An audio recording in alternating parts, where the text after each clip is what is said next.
Sorry.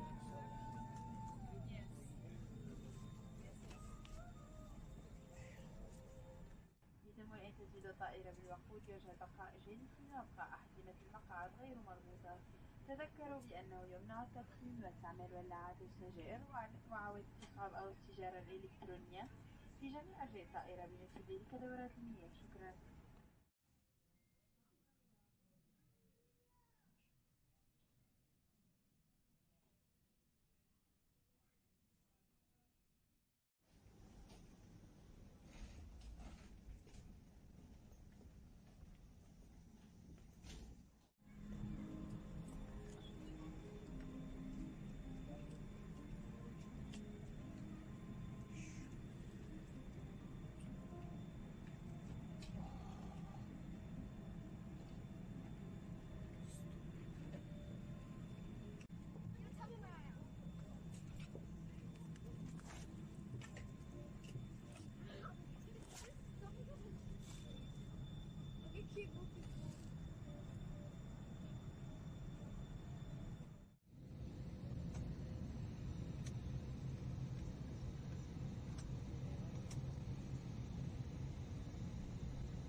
Sheets නම් comfortable නැහැ.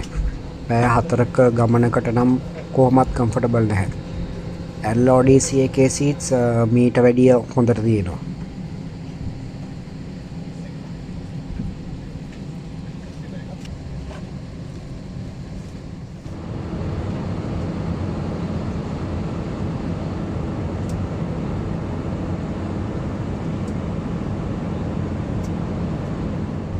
මේ යන අතරතුරදී ටර්බියුලන්ස් එක එක්ස්පීරියන්ස් එකක්.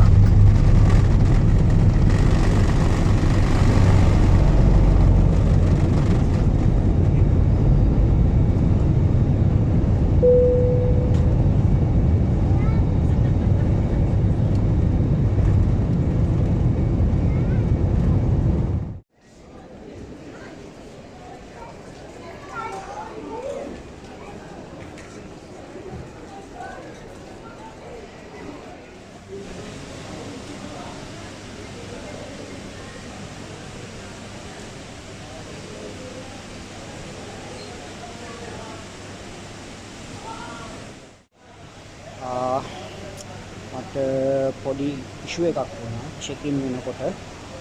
ඉතින් ඒක මට ෆස්ට් ටයිම් තමයි වෙලා තියෙන්නේ. මම ගොඩක් වෙලාවට යනවා එනවා. ඒ කියන්නේ ෆ්ලයිට්ස් වල වුණාට මට මේක ෆස්ට් ටයිම් වුණේ. ඉතින් ඉෂුව එක වුණේ දැන් මම ෆ්ලයිට් එක බුක් කරේ මම ඉන්න රටේම තමයි මම ෆ්ලයිට් එක බුක් කරේ ට්‍රැවල් ඒජන්ට් කෙනෙක්ගේ මාර්ගයෙන්. ඒ වුණාට දැන් ඒකේ තියෙන ෆ්ලයිට් එක මම චෙක් ඉන් වෙනකොට ඒක ඔපරේට් වෙන්නේ නැහැ කියලා මට එතන චෙක් ඉන් වෙන තැන කිව්වා මේ ෆ්ලයිට් එක ඔපරේට් වෙන්නේ නැහැ කියලා. ඉතින් මම ගොඩක් අපහසුතාවයකටපත් වුණා. මොකද අනිත් එක මම ෆස්ට් ටයිම් මේ වගේ දෙයකට මුහුණ දුන්නේ. ඉතින් ඊට පස්සේ මම ඒගොල්ලොන්ගෙන් අහුවා මොකද කරන්න ඕනේ. ඉතින් ඊට පස්සේ මම ග්‍රවුන්ඩ් ඔෆිෂියල් ලත්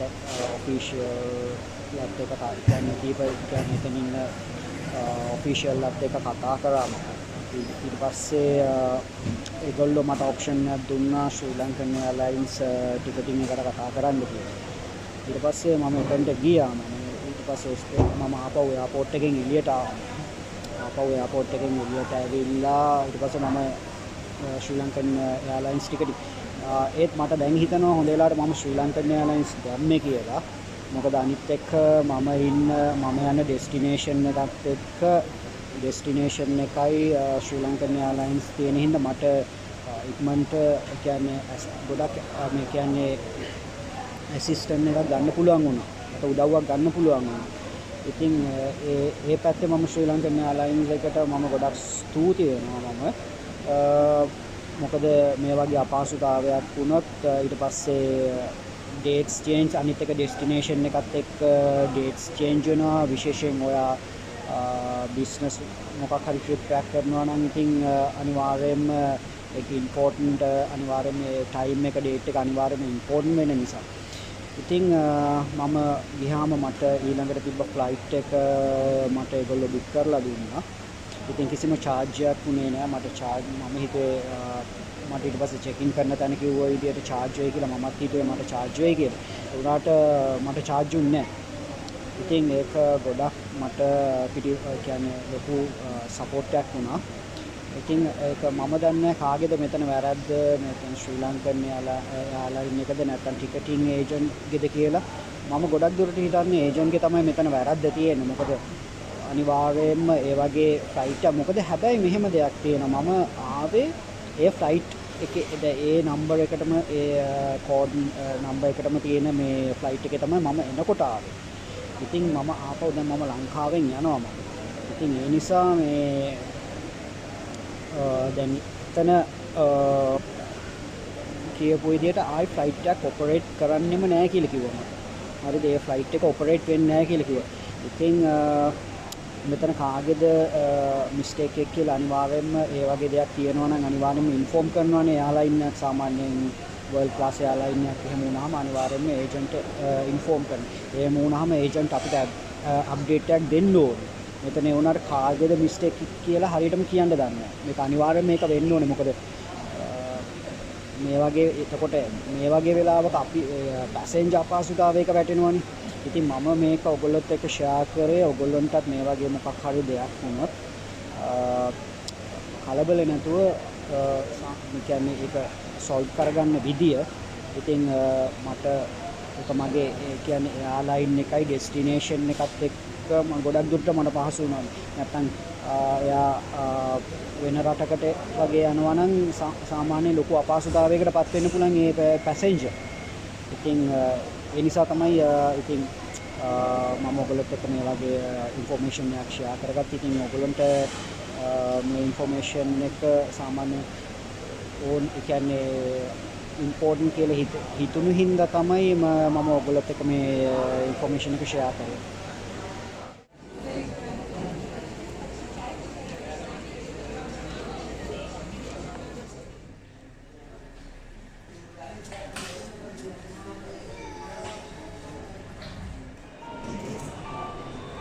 නිසා 6:50ට තමයි ෆ්ලයිට් එක තිබුණේ.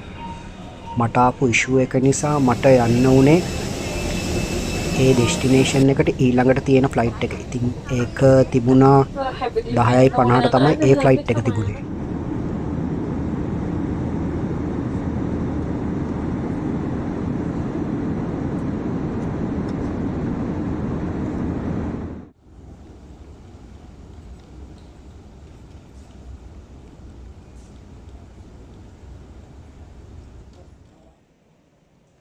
ඩෙස්ටිනේෂන් එකට නම් ආවා. දැන් ඉතින් පුරුදු විදියට තව දවස් දෙකකින් වැඩ පටන් ගන්න තියෙන්නේ. එහෙනම් අපි තවත් වීඩියෝ එකකින් හම්බ වෙමු.